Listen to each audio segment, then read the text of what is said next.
Hai sahabat kaktus, Assalamualaikum, kembali lagi dengan saya Profesor Kaktus. Hari ini saya ingin membuat jenis konten baru, yaitu MP3 ceramah beserta lirik kajian ceramah dan terjemahan bahasa Inggrisnya. Saya harap konten ini bisa bermanfaat untuk kita semua, terutama bagi sahabat-sahabat kaktus yang memiliki kendala dan membutuhkan lirik kajian. Untuk awal pembuatan konten ini, saya akan menggunakan kajian-kajian yang berhubungan dengan permasalahan yang sedang marak saat ini, yaitu masalah virus corona yang tak kunjung usai. Para sahabat kaktus tentunya tahu bahwa virus corona saat ini merupakan salah satu bentuk ujian dari Allah Subhanahu wa Ta'ala. Akan tetapi, tidak ada salahnya bagi kita untuk senantiasa berdoa kepada Allah agar permasalahan ini cepat usai dan kita bisa berkumpul beribadah Ramadan secara bersama-sama.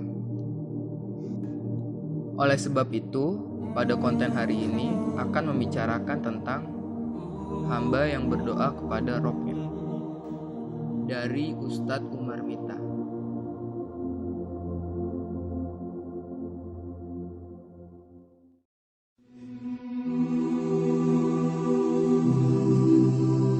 Seorang sahabat, antum mengerti permintaan apa yang dia minta kepada Rabb-nya?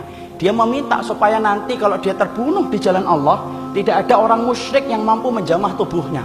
Dan tahukah antum, Asim bin Sabit merupakan seorang sahabat yang banyak diincar oleh orang-orang Quraisy musyrikun karena sesungguhnya mereka dendam kepada Asim bin Sabit karena banyak orang musyrikun yang terbunuh dengan pedangnya Asim bin Sabit. Sampai ada seorang wanita yang bersumpah, siapapun yang mampu membawa kepalanya Asim bin Sabit, maka akan dibayar dengan harga yang mahal untuk dijadikan batoknya menjadi tempat khamr untuk kemudian diminum dengan itu. Masya Allah. Asim bin Sabit akhirnya terbunuh di dalam peperangan. Ketika orang yang membunuh beliau tidak sadar itu adalah Asim bin Sabit, mereka tinggalkan. Sampai kemudian mereka mendapati berita bahwasanya itu adalah Asim bin Sabit yang kepalanya dihargai mahal. Apa yang terjadi? Asim kemudian orang-orang musyrikun balik lagi untuk menemui Asim bin Sabit. Tapi perhatikan bagaimana Allah mengabulkan doanya Asim bin Sabit. Allah bayar kontan itu. Asim bin Sabit ketika jasadnya sudah meninggal dunia, didatangi kembali oleh orang-orang musyrikun. Orang-orang musyrikun ingin menjamah tubuhnya untuk memenggal kepalanya, dibawa kepada wanita musyrikin yang menjanjikan harga yang mahal. Apa yang Allah turunkan? Allah kirim tawon dan madu untuk nyerang siapapun yang mendekati jasadnya Asim bin Sabit. Setiap ada yang mendekat kepada jasadnya Asim bin Sabit diserang sama tawon, diserang sama lebah. Mereka kembali mendekat, diserang kembali oleh tawon dan madu. Mereka mendekat, diserang kembali oleh tawon dan madu, sampai mereka keletihan. Ketika mereka saling berbicara dan rembugan, gimana ini kita menyelesaikan masalah ini? Di antara mereka berkata, biarkan dulu sampai tawonnya balik ke kandangnya, ke tempatnya. Ketika mereka sedang menunggu, Allah turunkan air hujan. Tentaranya yang kedua setelah tawon, Allah turunkan hujan begitu derasnya. Saking begitu derasnya, maka kemudian air itu begitu banyak, bagaikan bah, sampai kemudian menggeret atau kemudian membuat jasadnya Asim bin Sabit itu kemudian jalan, hanyut bersama dengan hanyutnya air. Kemudian orang-orang musyrikun ingin mengejar jasadnya Asim bin Sabit, tetapi langkah kaki mereka tidak mampu menjangkau cepatnya air ketika membawa jasadnya Asim bin Sabit, sampai Allah tempatkan pada satu tempat yang sampai hari ini tidak ada yang tahu di mana Asim bin Sabit itu meninggal dunia dan kemudian berada. Allah bayar kontan. Ini menunjukkan kepada kita doa itu mustajab. Di mana doanya para sahabat bernilai akhirat. Jangan gampangkan dan jangan remehkan tentang doa, ikhwan.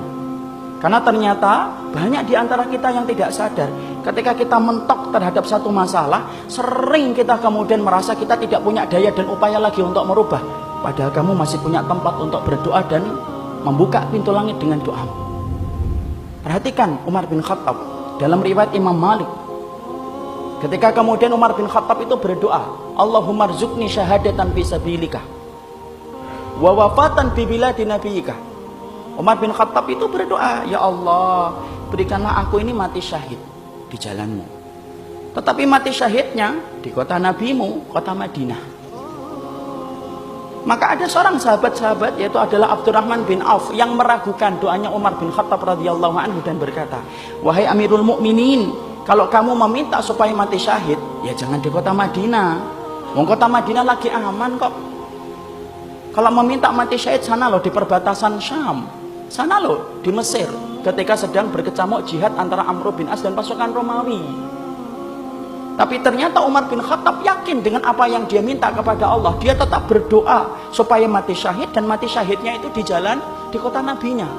Ternyata Allah membayar kontan apa yang diminta oleh Umar bin Khattab radhiyallahu anhu. Umar bin Khattab radhiyallahu anhu ketika peristiwa sholat subuh ditikam oleh Abu Lu'lu'ah al-Majusi. Di mana meninggalnya? Bukan di kota Syam, bukan di Palestina, bukan di Yaman, tapi meninggalnya adalah di kota Nabi yang beliau cintai, yaitu adalah Madinah. Jadi di situ kita fahami, berdoalah antum kepada Allah dengan cara yang benar. Karena sesungguhnya doa itu merubah yang mustahil menjadi mustajab. Perbanyaklah doa dalam urusan akhirat. Karena sesungguhnya itulah yang menjadi prioritas kita di dalam berdoa. Dan Allah ngajarin, kalau berdoa kepada Allah di dalam ayat ini, maka berdoalah antum kepada Allah dengan antum memuji Allah terlebih dahulu. Makanya mari kita bahas sebentar. Bagaimana sih adab seorang mukmin itu ketika berdoa?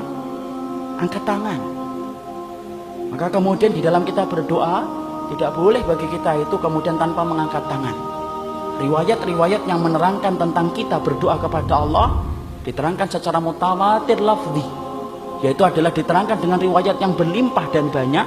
Rasulullah itu mengangkat tangan di dalam dia berdoa dan memohon kepada Allah. Mengangkat tangannya tidak boleh sejajar dengan pusar, tidak boleh sejajar dengan perut, tapi kemudian sejajar dengan bahu. Begini cara kita meminta. Tapi Syekh Utsaimin menerangkan ada 4 tata cara kita mengangkat tangan dalam berdoa. Yang pertama, tidak boleh ngangkat tangan. Kapan kita berdoa tidak boleh ngangkat tangan? Antum ketika sujud jangan ngangkat tangan, batal. 2, tasyahud, tidak boleh ngangkat tangan. Antum berdoa ketika sujud, apakah menjadi mustajab? Ustaz, mustajab. Aqrabu ma yakunul abdu bi rabbih inda sujudi fa aksiru fihi du'a faqaminun ayyustajaba lakum, rawahu Muslim. Sesungguhnya kedudukan yang paling dekat antara Allah dengan hambanya itu terjadi ketika